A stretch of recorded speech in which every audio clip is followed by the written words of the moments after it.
the summer of 1987, Yellowstone National Park was crowded in the way it always was that time of year. Families filled the main campgrounds. RVs lined the paved roads.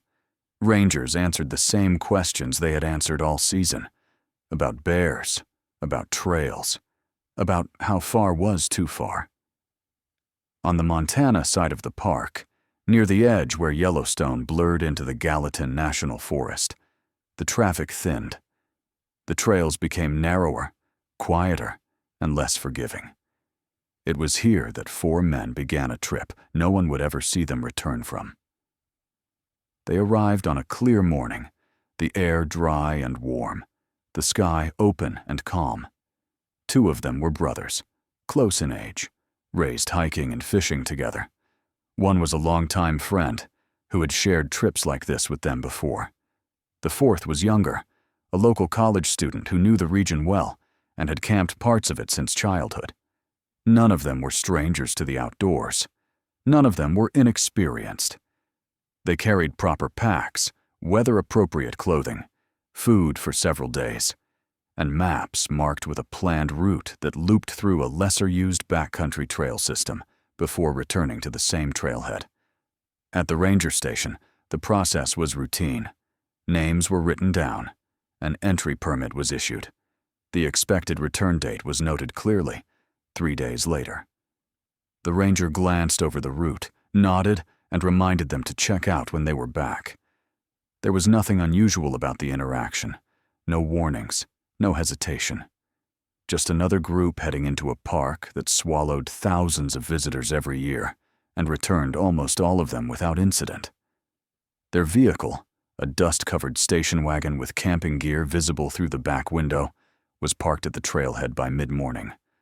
Other hikers came and went, barely noticing it.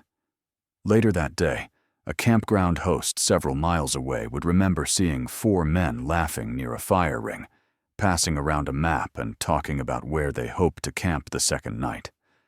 Another camper would recall them at a small general store outside the park, buying ice, trail mix, and extra fuel. A receipt would later confirm the time and date. It was the last transaction any of them would ever make. The weather that weekend was deceptively stable. Daytime temperatures hovered in the low 70s. Nights were cool but not harsh. No storms were forecast. No warnings were issued. But the Montana side of Yellowstone has always carried its own rules. Dense forest closed in quickly once the trails narrowed. Elevation shifted without warning. Radio communication dropped out in pockets, where ridgelines and rock formations blocked signal entirely. A person could walk for hours and never see another human being. Those who crossed paths with the group that first day described them the same way. Relaxed, alert, comfortable. Their gear was clean and organized. Their boots were broken in. They didn't appear rushed or careless. They didn't ask strange questions or express concern about conditions. To anyone watching, it looked like the start of an ordinary backcountry trip. As evening settled in, the forest absorbed them. Tree cover thickened. Sound faded. The last clear sighting placed them moving deeper along their intended route, packs heavy but manageable, spirits high. After that, the park went on with its routines. Rangers rotated shifts, campgrounds quieted after dark. Wildlife moved unseen through the trees. And somewhere beyond the reach of paved roads and radio towers, 4 men vanished into terrain that had erased people before. Their expected return date came and went quietly. That wasn't unusual. Hikers ran late. Plans changed. Trails took longer than expected. Yellowstone allowed a margin for that. Rangers didn't panic when a vehicle remained parked for a few extra hours. They waited. They always waited. By the second day past the return date, the station wagon was still there. Its tires were undisturbed. No new dust patterns. No notes on the windshield. A ranger noticed it during a routine patrol and made a mental note. Still, there was no immediate response. Experience had taught them that false alarms were common. Many people returned late without realizing they were overdue. It wasn't until the third morning that something shifted. A different ranger, coming on duty, noticed the vehicle again and checked the log. The names were still listed as out in the backcountry. No checkout, no contact, no updates. He walked a slow circle around the car, peered through the windows. Everything inside looked exactly as it had days before. Nothing had been disturbed. No one had come back for it. A quiet unease settled in. Not panic, not fear. Just the subtle recognition that this situation didn't feel right. The ranger contacted his supervisor. They reviewed the permit details again. 4 experienced campers, a defined route, 3 days. Now more than 72 hours overdue. The supervisor hesitated. Search and rescue operations were serious undertakings, costly and dangerous in their own right. But there was also the weight of experience. People who got lost usually left signs. They turned up. They stumbled into another trail or campground. These men had not. By late afternoon, a ranger was sent out to walk the first stretch of the planned route. He moved slowly, scanning the ground for tracks, broken branches, discarded wrappers, anything that suggested recent passage. The trail showed signs of use. Boot prints consistent with 4 hikers. Normal spacing. Nothing erratic. Nothing alarming. The tracks moved exactly where they should have. As the light began to fade, the ranger turned back. Protocol dictated that a full search would wait until morning. Still, the sense of discomfort followed him out of the forest. This wasn't a case of a single hiker missing a turn. This was a group. 4 people, together, overdue, and silent. That night. The station wagon remained at the trailhead, alone beneath a dark sky filled with stars. Wind moved through the trees. Animals passed nearby. Somewhere beyond the visible paths, the forest held on to whatever had happened. By the time the sun rose the next morning, the quiet concern had hardened into something heavier, something official.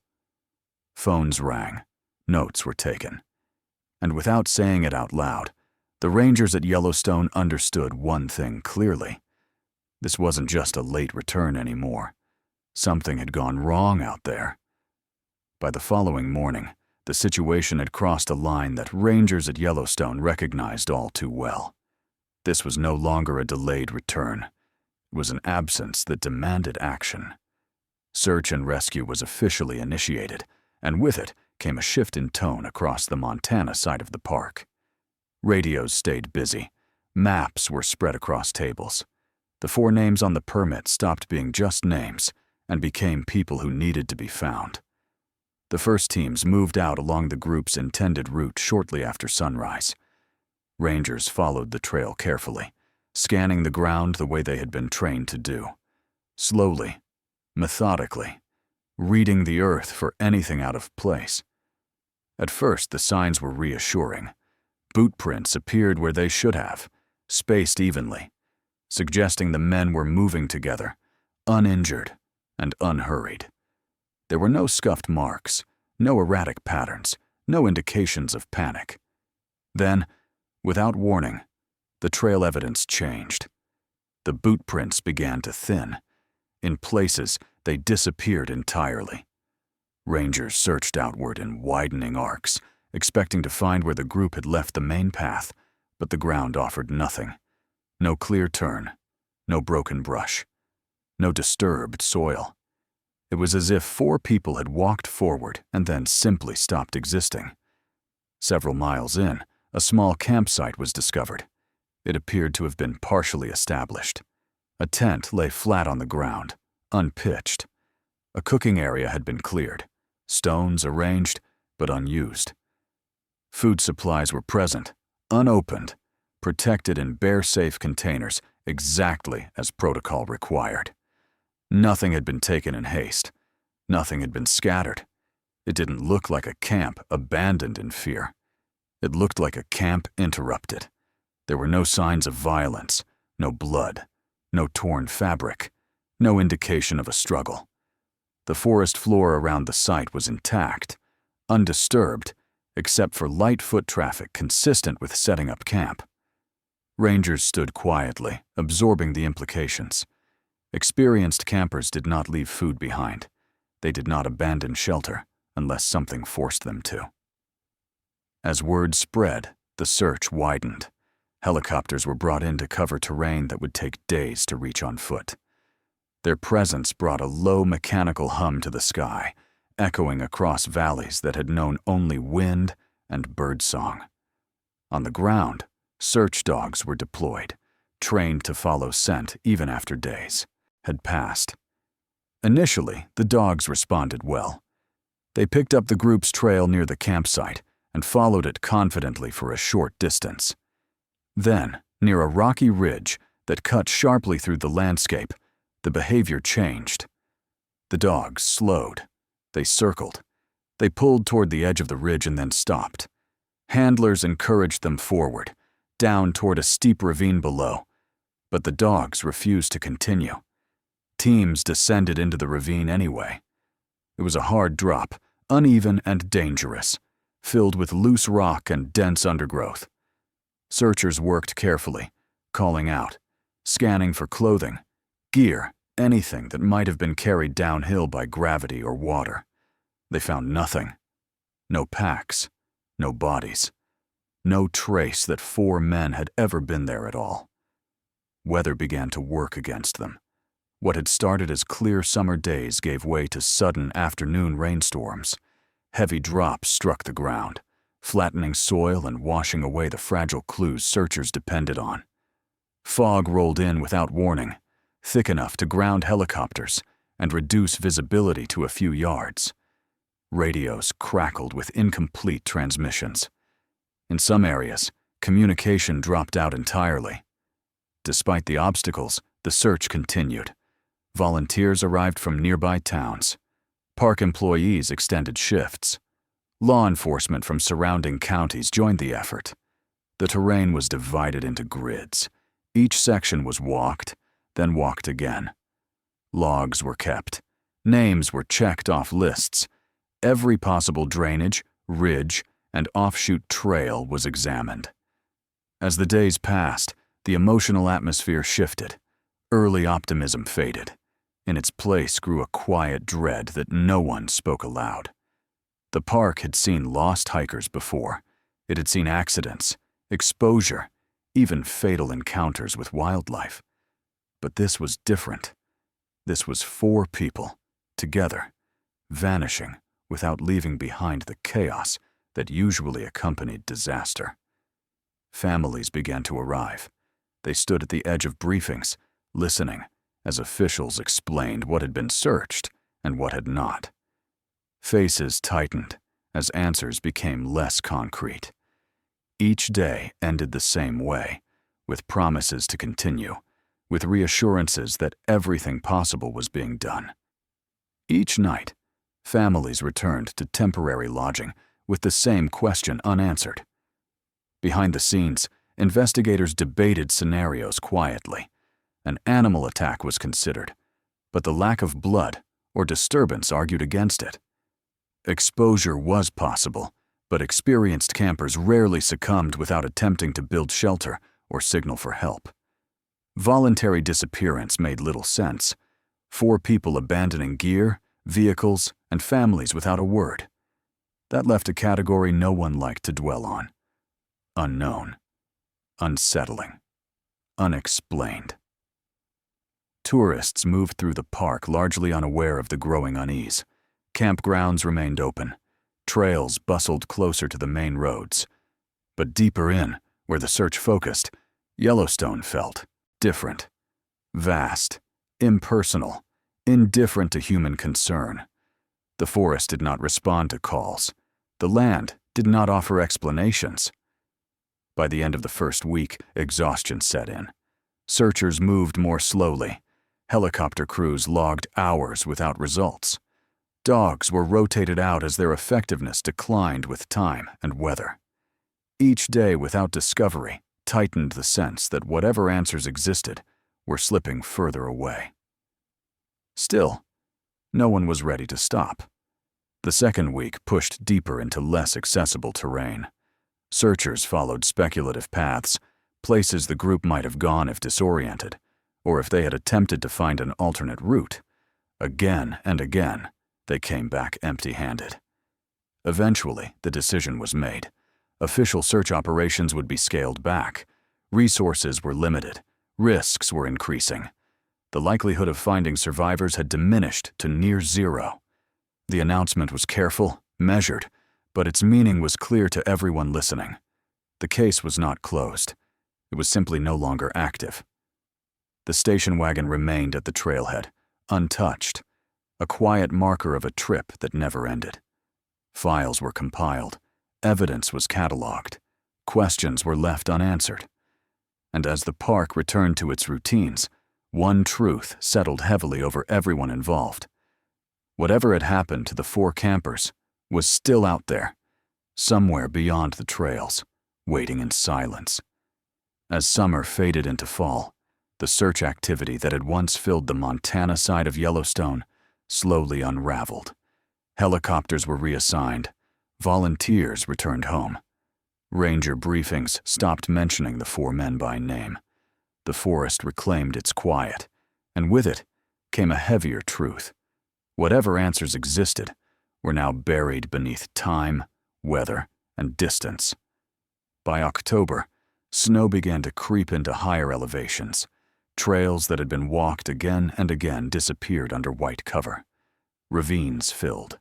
Ground hardened. Yellowstone entered the part of the year when it closed in on itself, not out of secrecy, but necessity. Winter didn't just slow investigations here, it erased them. What hadn't been found by then would have to wait. The case moved indoors, away from the forest and into offices lit by fluorescent bulbs. Detectives and rangers revisited reports that now felt inadequate. Field notes were reread. Maps were unfolded and traced again.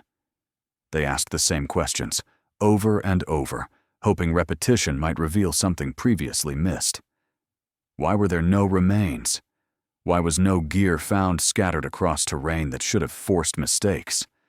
Why did 4 people, moving together, disappear without a single distress signal, a fire, or a traceable path of escape? One investigator, a veteran of multiple wilderness recoveries, said something quietly during a review meeting that stayed with everyone in the room. Experienced campers did not abandon food and shelter unless something sudden and overwhelming forced them to. People froze, they fought, they ran, they left signs. These men had left almost nothing. The idea that they simply got lost never sat right. Getting lost usually created chaos, diverging tracks, discarded equipment, makeshift camps, desperate attempts to signal aircraft. None of that existed here. The campsite found during the search looked calm, incomplete, but calm, as if the act of setting it up had been interrupted, not abandoned. Survival experts were consulted. Behavioral analysts weighed in. Group dynamics under stress were examined closely. 4 men together should have increased survival odds, not erased them. Panic rarely struck all members at once. Someone always lagged. Someone argued. Someone tried to go back. None of that showed up in the evidence. The possibility of a criminal act surfaced briefly, then retreated. The terrain itself argued against it. There were no access roads, no witnesses, no motive that made sense, no sign of confrontation. Bringing violence into such a remote area without leaving traces would have required planning, opportunity, and an almost impossible escape. Investigators didn't rule it out entirely, but it slid to the bottom of the list. That left exposure, accident, or something environmental. Categories broad enough to explain anything and nothing at the same time. As winter deepened, the case officially transitioned into what the system called inactive status. It wasn't declared closed, it was archived. The language mattered. Closed meant resolved. Archived meant unanswered. Families lived in the space between those words. For some, hope became a kind of necessity. They latched onto survival scenarios. The men could have found shelter deeper in the forest. They might have followed a drainage toward help. They could have been injured, but alive, waiting out weather, waiting for spring. Every snowfall became a threat to that hope, and every thaw brought it back again. Others moved more quickly toward grief. Without bodies, there was no closure, but the absence itself became unbearable. They replayed the last conversations, the confidence in the men's voices, the casual way the trip had been discussed. Nothing about it felt final. That was the hardest part. There had been no warning, no goodbye. Locally, rumors began to circulate.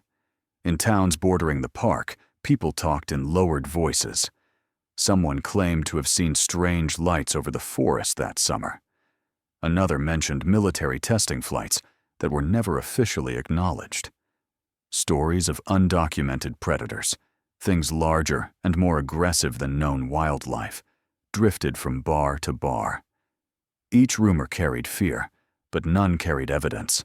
Investigators followed up anyway. They always did. Each lead collapsed under scrutiny. Light sightings turned out to be aircraft on known routes. Military activity had records and boundaries. Wildlife experts dismissed unknown species outright. There was nothing solid enough to build on. The park itself offered no answers. It never did. Yellowstone didn't reveal its secrets easily. Rangers who had worked the search continued to pass through the area in later seasons, their eyes instinctively drawn to the ground, the trees, the ravines. Nothing changed. The land looked the same.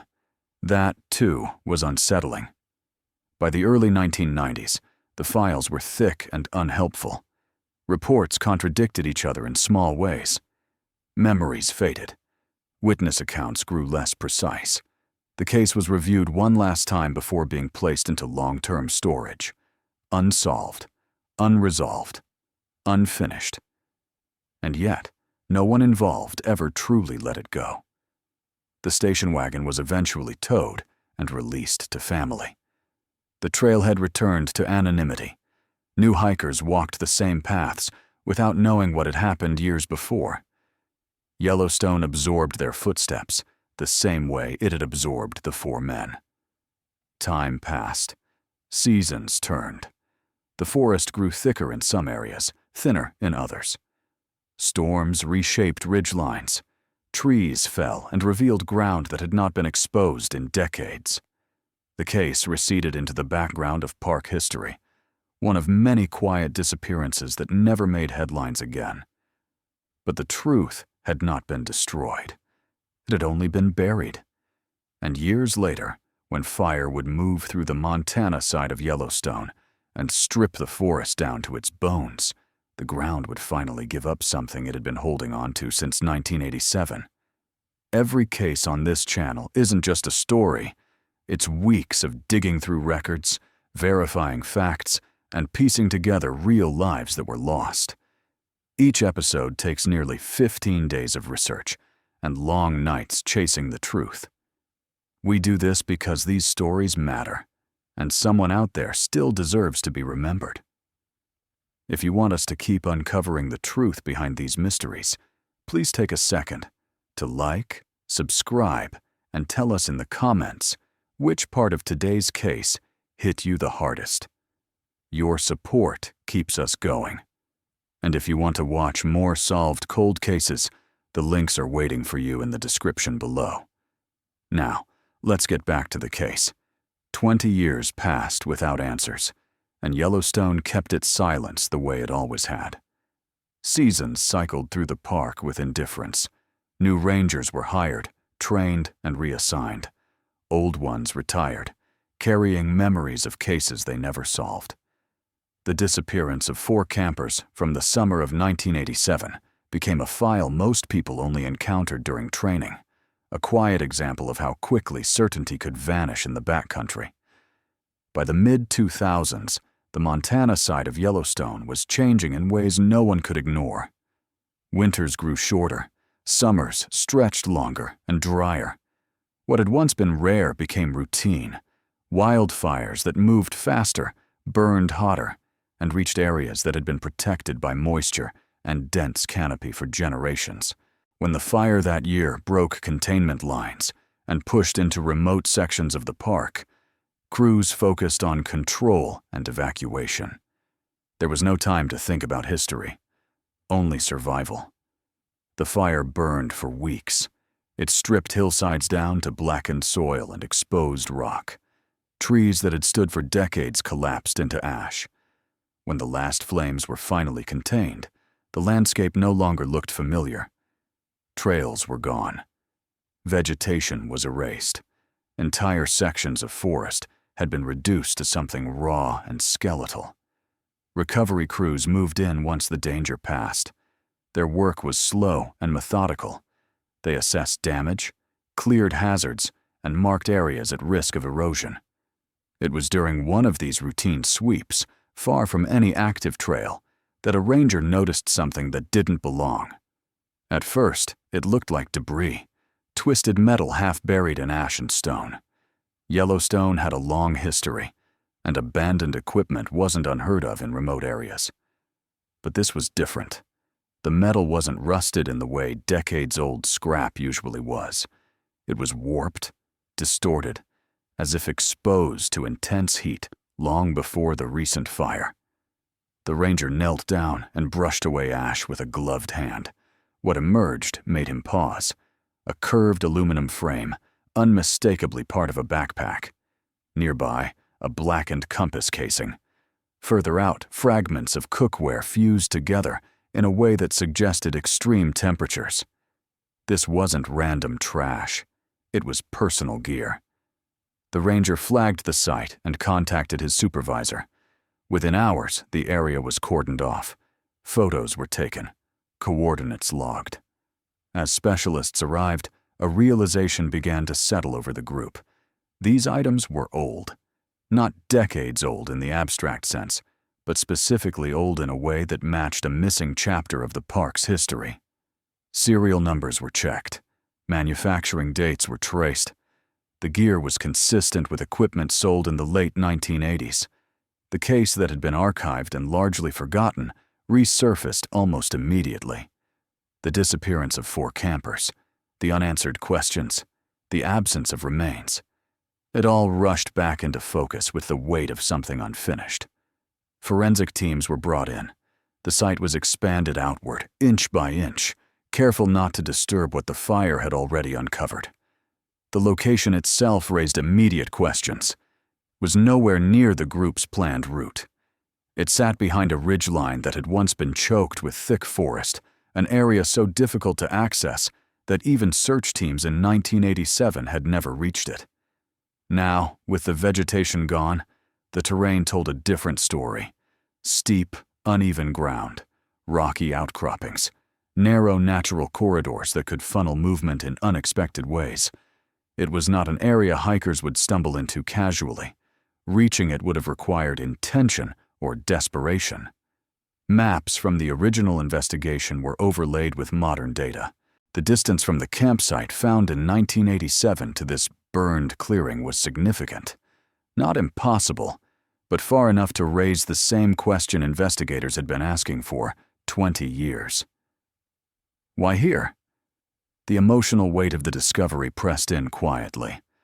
Rangers who had worked the original search stood at the edge of the site, older now, watching as evidence they never thought they would see emerged from the ground. For some, it brought a sense of relief. For others, it reopened a wound they had learned to live with. News traveled quickly, though carefully. Families were notified before anything was released publicly. For those who had waited decades, the call carried a complicated mix of dread and hope. Something had been found, not everything, but something. As excavation continued, the teams were struck by what wasn't there. No scattered debris field, no clear signs of struggle. The gear appeared clustered, as if it had been left or dropped within a confined area.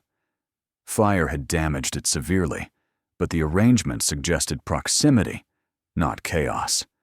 Investigators debated what that meant. Had the items been carried there intentionally? Had they been left behind during an attempt to move quickly? Or had they remained undisturbed for years, hidden by dense forest, until the fire finally stripped everything away? The land offered no easy answers. Soil samples were taken. Burn patterns were analyzed.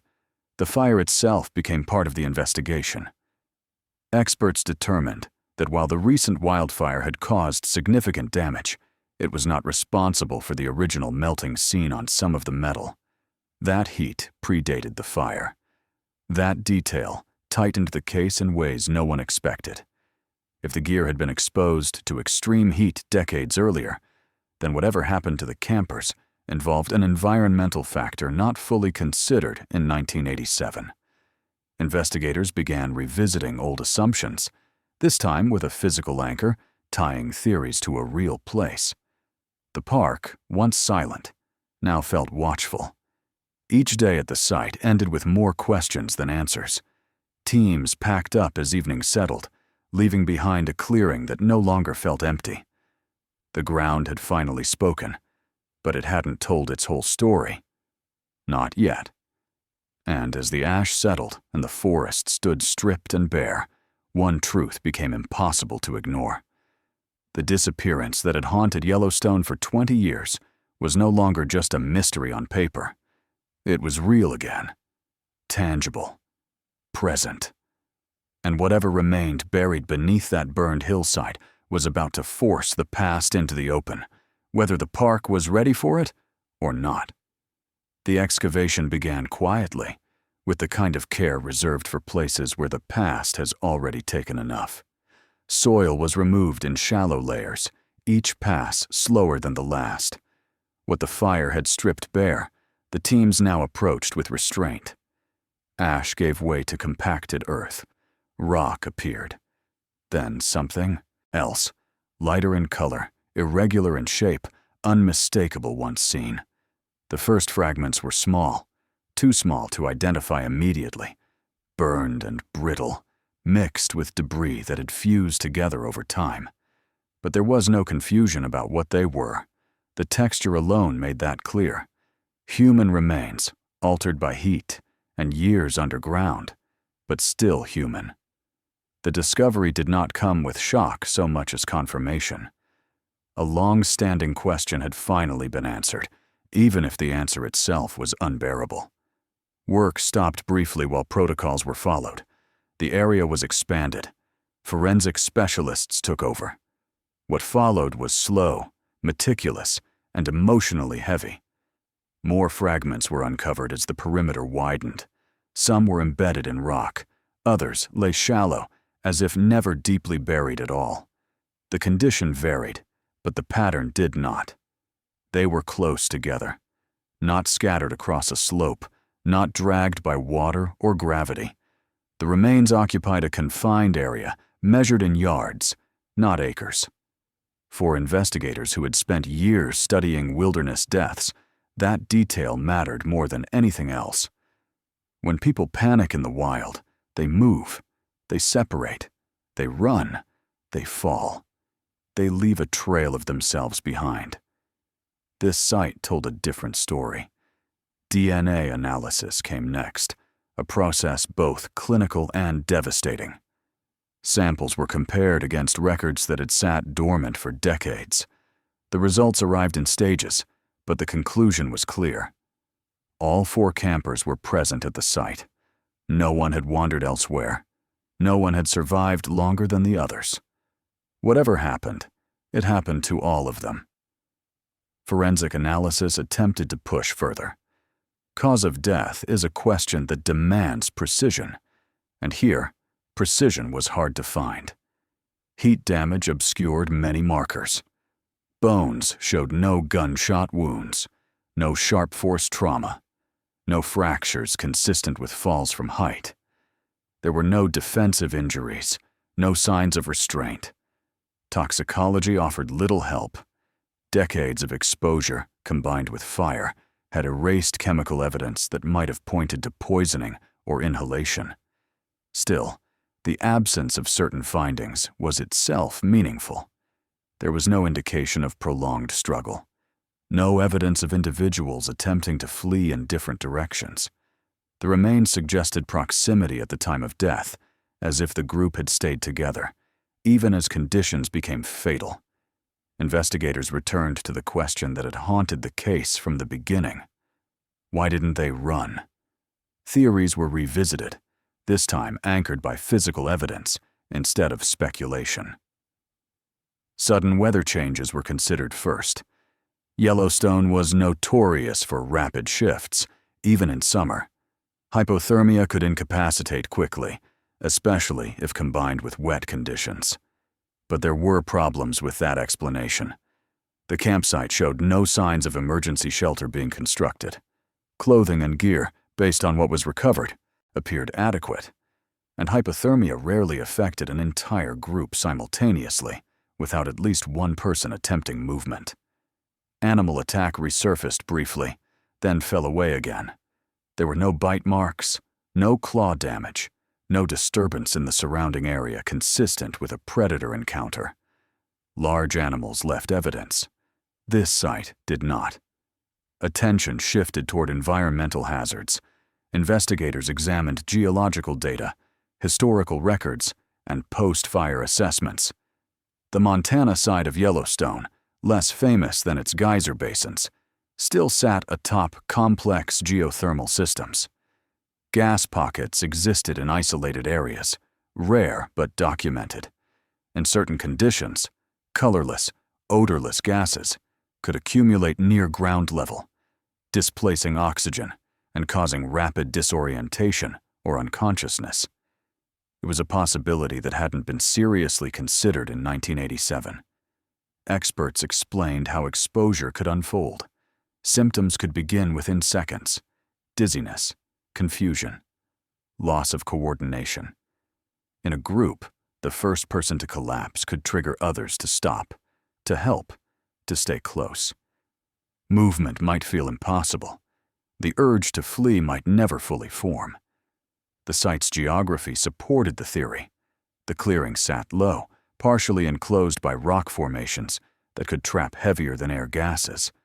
The fire had revealed cracks and vents that had been invisible beneath vegetation decades earlier. Soil samples showed mineral compositions consistent with geothermal activity, though not active enough to draw attention during routine patrols. None of it was definitive, but it was plausible. And in cases like this, plausibility mattered. Investigators were careful with language. They did not declare certainty where none existed. Instead, they outlined a scenario supported by evidence and absence alike.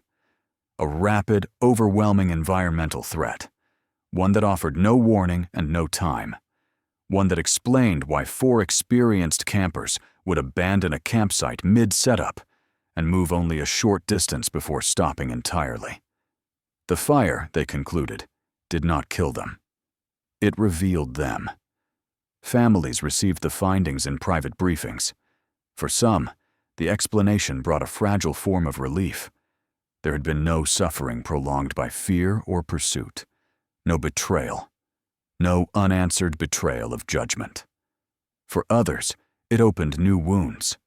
The idea that the land itself could end lives so quietly was difficult to accept. There was comfort in blame. Nature offered none. The park issued updated warnings. Certain areas were reclassified. Rangers received new training on environmental hazards previously considered too rare to prioritize. Yellowstone adjusted, as it always had, incorporating loss into policy. But the emotional weight lingered. For those who had worked the original search, the discovery was both an ending and a beginning. The questions that had followed them for years finally had shape. The silence that had once felt accusatory now felt explanatory, though no less heavy. As the excavation concluded, the site was documented thoroughly, then allowed to return to stillness. Ash would eventually give way to new growth. The forest would come back, different, but familiar. Visitors would pass nearby without knowing what had been found there, or why it mattered. Yet one final question remained, hanging over the case like a low cloud. If the truth had been there all along, hidden just beyond reach, what else had Yellowstone been keeping quiet? The answer would not come from the forest this time, but from the evidence already uncovered, and the conclusions investigators were finally ready to put into words. The final report did not arrive with drama or certainty. It arrived the way most difficult truths do, measured, restrained, and careful not to promise more than the evidence could support. Investigators knew what the public wanted: a clear cause, a villain, a single moment that explained everything. What they had instead was a reconstruction built from fragments, patterns, and the silence left behind by 4 men who never made it out. The conclusion began with geography. The site revealed by the wildfire sat in a low-lying pocket of terrain, bordered by rock and shaped in a way that discouraged airflow. Geological surveys conducted after the discovery confirmed what earlier maps had only hinted at. Beneath that section of land ran minor geothermal features, not the dramatic geysers Yellowstone was famous for, but subtle, unstable systems capable of releasing gas under specific conditions. These releases were rare, unpredictable, and difficult to detect without specialized equipment. Investigators focused on how such a release could unfold. Ground-level gases, heavier than air, could accumulate quickly in depressions and enclosed spaces. They did not smell. They did not burn the eyes. They did not announce themselves. Exposure could lead to sudden dizziness, confusion, weakness, and loss of consciousness in seconds. In a group setting, the danger multiplied. If one person collapsed, others would instinctively stop to help. They would stay close. They would not immediately understand what was happening to them. This scenario aligned with the evidence in ways no other theory had. It explained the abandoned campsite without signs of panic. It explained the short distance between the camp and the discovery site. It explained why all 4 men were found together. It explained why there were no distress signals, no attempts to scatter, no desperate acts of survival. The threat did not give them time. The report avoided definitive language where it could. It used phrases like "most plausible" and "consistent with available evidence." But beneath that caution was a clear message. This was not foul play. This was not a disappearance driven by human intent. It was an encounter with a natural hazard so rare and so quiet that it slipped past every safeguard the men had relied on. There was no conspiracy, no hidden figure moving through the forest, no deliberate act, just timing, geography, and a patch of land that became lethal without warning. Families received the findings in person. Investigators explained the process slowly, knowing that answers did not equal comfort. For some relatives, the explanation brought a fragile sense of resolution. The men had not been lost and afraid for days. They had not suffered prolonged terror. They had been together. For others, the explanation felt hollow. A natural cause did not feel like justice. It did not give shape to grief. It did not offer something to blame. In the weeks that followed, Yellowstone issued an official report acknowledging the role of rare environmental hazards in backcountry areas. Trail warnings were updated. Ranger training was expanded to include recognition of subtle geothermal risks outside the park's most famous zones. The changes were quiet, procedural, and necessary. They were not framed as a response to tragedy, but they were. The park itself did not change in appearance. Visitors still arrived in summer. Trails still filled.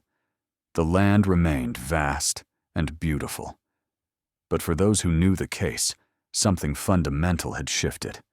Yellowstone was no longer just a place where people got lost or injured. It was a place where the ground itself could turn without warning. For the investigators who had worked the case across decades, The resolution was sobering. There was no satisfaction in being right, only the weight of knowing how easily the truth could have remained hidden. If not for the fire, if not for the way it stripped the forest bare, the site might never have been found. The answers might have stayed locked beneath roots and soil, out of reach forever. The wildfire did not change what happened in 1987. It changed what could be known. In quiet moments, some investigators admitted what unsettled them most. The men had done everything right. They had planned. They had prepared. They had followed protocol. And still, they had walked into something no map could show them. That reality lingered longer than any report. The case was finally marked, resolved. The file was closed, this time with meaning. But closure did not look like relief. It looked like acceptance.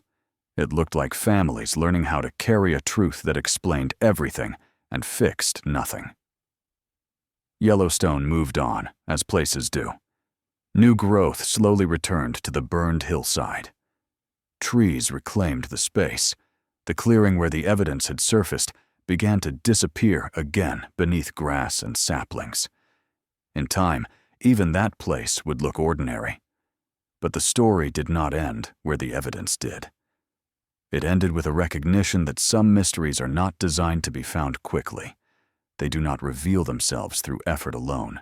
They wait for conditions, for change, for something to strip away what hides them. The four campers were never meant to be a mystery. They became one because the land chose silence over explanation.